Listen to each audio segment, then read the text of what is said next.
គ្មានគ្រឿងចាក់គ្មានត្រាក់ទ័រនេះគឺជាផ្លូវមួយខ្សែរបស់បងប្អូនភូមិអូទទឹងឃុំព្រះដាក់ផ្លូវនេះកសាងដោយកម្លាំងមនុស្សនិងភាពសាមគ្គីរបស់អ្នកភូមិផ្លូវមួយខ្សែនេះសំខាន់ណាស់ចំពោះបងប្អូនអ្នកភូមិអូទទឹងខាងត្បូងសម្រាប់ធ្វើដំណើរឆ្លងកាត់ចំណេញទាំងពេលវេលាចំណេញទាំងថវិកាសម្រួលបានច្រើនរបស់អ្នកភូមិដែលមិនពិបាកក្នុងការធ្វើដំណើរវៀងរបស់អ្នកភូមិអូទទឹងផ្លូវនេះគឺជាស្នូលគឺជាសេដ្ឋកិច្ចដង្ហើមរបស់អ្នកភូមិសម្រាប់ធ្វើដំណើរមិនបាច់ជិះវៀងសាងផ្លូវនេះមានចម្ងាយ400ម៉ែត្រនិងទទឹង4ម៉ែត្រនិយាយដល់ផ្លូវនេះនៅអនុស្សាវរីយ៍កាលមកធ្វើផ្លូវធ្វើអីនេះអ្នកភូមិពិតជាស្រស់ដៃស្រស់ជើងគ្នាណាបងប្អូនអើយម្នាក់ចាំចូល5នាក់ចាំសែងគ្នា4 10នាក់20នាក់ពិតជាមកយក20ប៉ែលែម្នាក់10ប៉ែលែគឺថាស្រស់ដៃស្រស់ជើងណាអ្នកភូមិអូទទឹងបើការកសាងនៅផ្លូវនេះគឺភាពអស្ចារ្យគឺអស្ចារ្យណាបងប្អូនអើយគឺជួយគ្នាបើមិនមានការសាមគ្គីគ្នាទេផ្លូវខ្សែនេះក៏មិនអាចមានដល់នៅថ្ងៃនេះដែរផ្លូវនេះមានក្រាលគ្រួសក្រហមពីលើ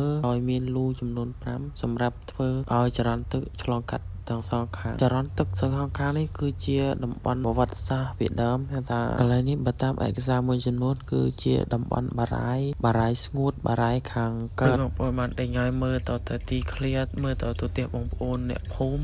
មើលទៅរាងខ្ពស់ហើយកន្លែងម្ដុំកន្លែងធ្វើផ្លូវនេះគឺ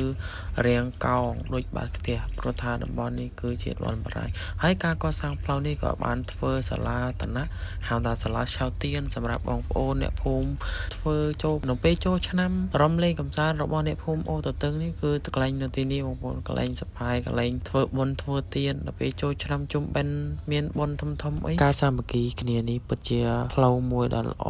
សម្រាប់បងប្អូនទីឆ្លងកាត់និងបងប្អូនកូនចៅចំនួនក្រោយទុកសម្រាប់ឆ្លងកាត់ធ្វើដំណើរហើយក៏អរគុណសម្រាប់បងប្អូនចាស់ពូមីនៅក្នុងភូមិការជួយសាមគ្គីគ្នាពិតជាល្អណាស់នៅក្នុងបើយើងកលេចមើលទៅទេសភាពនៅក្នុងការធ្វើស្រែរបស់អ្នកភូមិគឺសាមញ្ញណាបងប្អូនហើយស្រុកស្រែចំការតែប៉ុណ្ណេះមានការដាំបាយមានការស៊ូងមានការដកមានការភ្ជួរគឺមាននៅ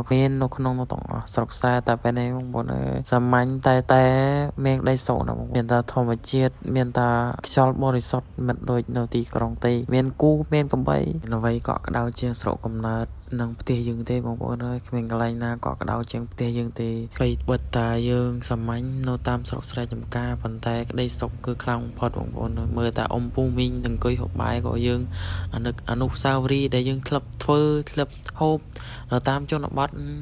បងប្អូនយូរម្ដង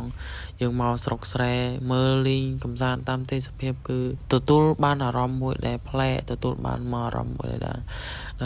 យើងធ្លាប់ដើរស្ទូងដើរដកអីពិតជានឹកអនុស្សាវរីយ៍ពីមុនណាបងប្អូនណាវីដេអូខ្ញុំដល់មានតែប៉ុណ្ណេះបងប្អូនហើយកុំភ្លេច follow page ខ្ញុំនេះបងប្អូន